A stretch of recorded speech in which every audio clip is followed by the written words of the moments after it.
Thank you very much, Mr. President. Ladies and gentlemen, good evening. Assalamu alaikum. Lovely to see you all here tonight. We are having a very entertaining night, are we not, with some very interesting things being said from the other side of the house tonight. Let me begin by saying, as a Muslim, as a representative of Islam, I would consider myself an ambassador for Islam, a believer in Islam, a follower of Islam and its Prophet.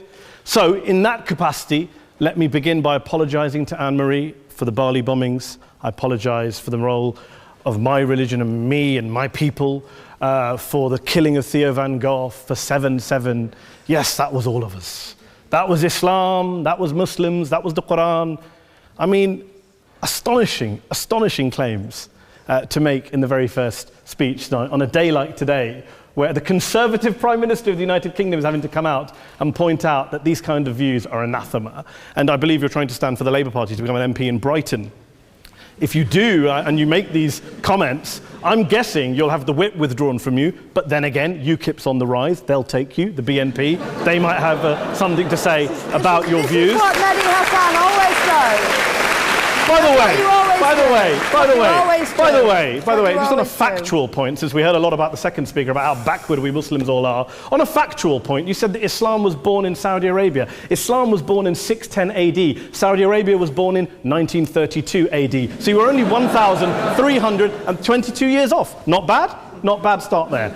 Talking of maths, by the way, a man named Al-Khawarizmi was one of the greatest mathematicians of all time, a Muslim, worked in the golden age of Islam.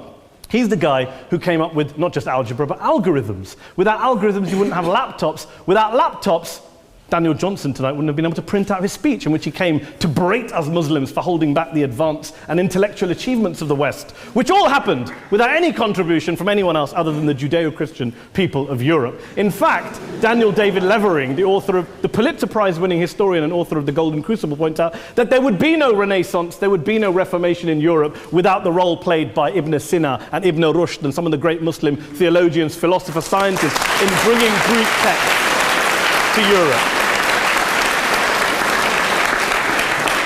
As for this being our university, I will leave that to the imagination as to who is our and who is there. I studied here too. An astonishing set of speeches so far making this case tonight. A mixture of just cherry-picked quotes, facts and figures, self-serving, selective, a farrago of distortions, misrepresentations, misinterpretations, misquotations. Daniel talked about my article in the New Statesman, which got me a lot of flack, where I talked about the anti-Semitism that is prevalent in some parts of the Muslim community, which indeed it is. Of course, I didn't say in that piece that it was caused by the religion of Islam. In fact, modern anti-Semitism in the Middle East was imported from, finish the sentence, Judeo-Christian Europe, where I believe some certainly bad things happened to the Jewish people. In fact, Tom Friedman, Jewish-American columnist in the New York Times, told me in this very chamber last week that he believed, had Muslims been running Europe in the 1940s, 6 million extra Jews would still be alive today. So I'm not going to take lessons in anti-Semitism from someone who's here to defend the Judeo-Christian values of a continent that murdered 6 million Jews. Moving swiftly on. Yes. Absolutely. Well, I'm about to make that point. No, I'm about to make that point. You're right. I agree with you 110%. That is my point. I don't think Europe is evil or bad. I'm a very proud European. I don't want to judge Europe on that basis, but if we're going to play this gutter game where we pull out the Bali bombing and we pull out examples of anti-Semitism in the Islamic community, then of course I'm going to come back and say, well, hold on. I mean, look, let's be very clear. Daniel here was a last-minute replacement for Douglas Murray, who had to pull out. And Douglas and I have a well-documented differences, but to be fair to Douglas, as to be fair to Anne-Marie and to Peter, atheists.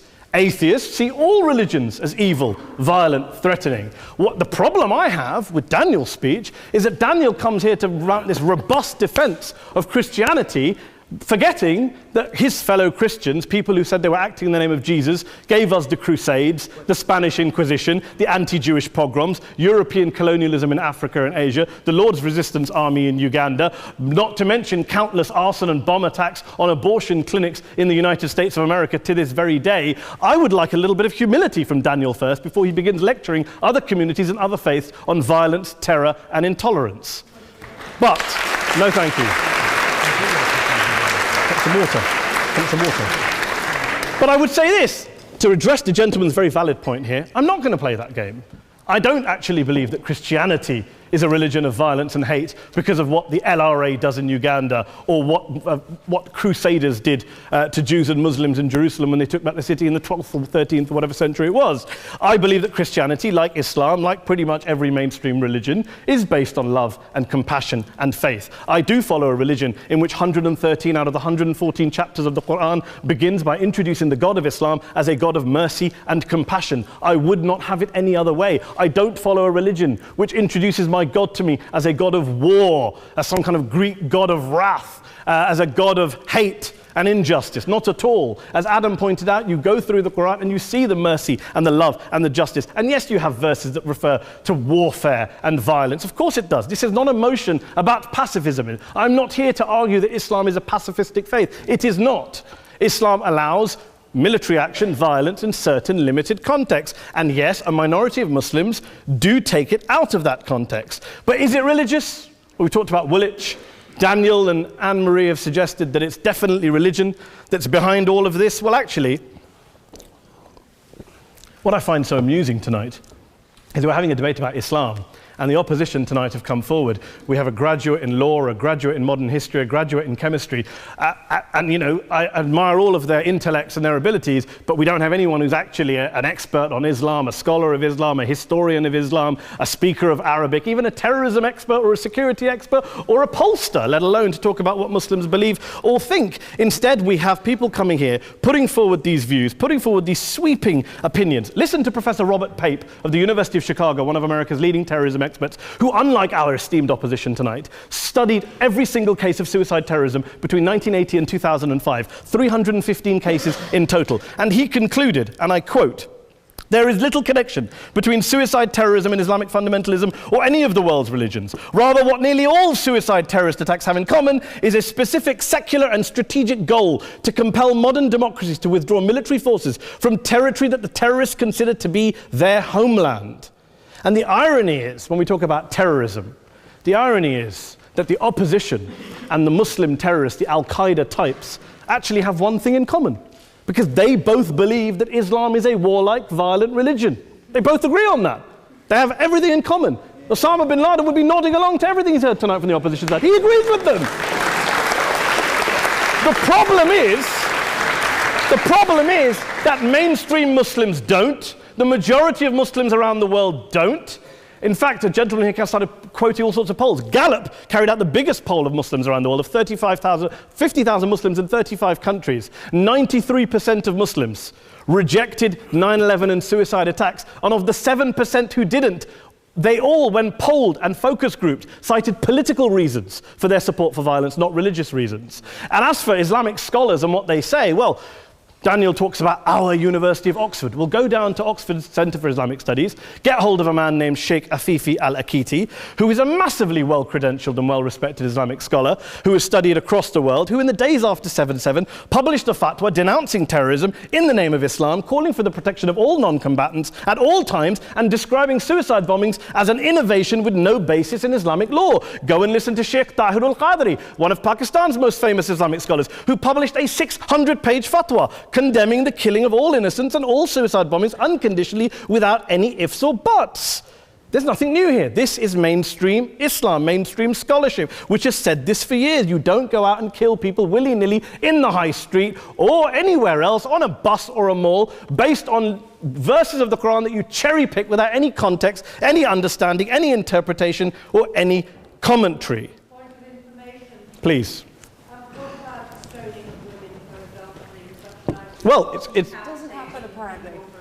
I didn't say it doesn't happen at all. I never said it didn't happen. I don't blame Islam. Yes, it's a very good point. And a lot of us are campaigning against that. And we're campaigning against it in the name of Islam. We're campaigning against it in the name of various interpretations of Islam. Anne-Marie comes and scares us with her talk of Sharia law. I would like to see the book of Sharia law. It doesn't exist. People argue over what Sharia law is. And you empower the extremists by saying there is only one version. You empower them all. I don't believe you took any interruptions, Anne-Marie, so I think you should stay there for a moment. Several countries. Here's what we're dealing with. Here's what we're dealing with. We are dealing, I took your point. Here we are dealing with a 1400-year-old global religion followed by 1.6 billion people in every corner of the world, a quarter of humanity, of all backgrounds, cultures, ethnicities. And yet the opposition tonight wants to generalize, stereotype, smear in order to desperately win this debate. And here's my question, if we're going to generalize and smear.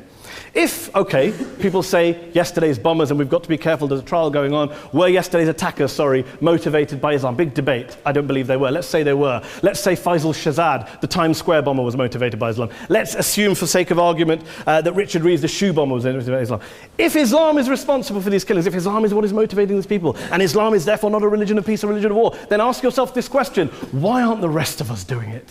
Why is it such a tiny minority of Muslims are interpreting their religion in the way that the opposition claim they are? Let's assume there are 16,000 suicide bombers in the world. There aren't. Let's assume there are for the sake of argument. That's 0.001% of the Muslim population globally. What about the other 99.99% of Muslims who the opposition tonight either ignore or smear? The reality is that the rest of us aren't blowing ourselves up tonight. The reality is that the opposition came here tonight not worried about the fact that me and Adam might pull open our jackets and blow ourselves up tonight because we're followers of a warlike warrior religion which wants to take over Europe and Daniel's university.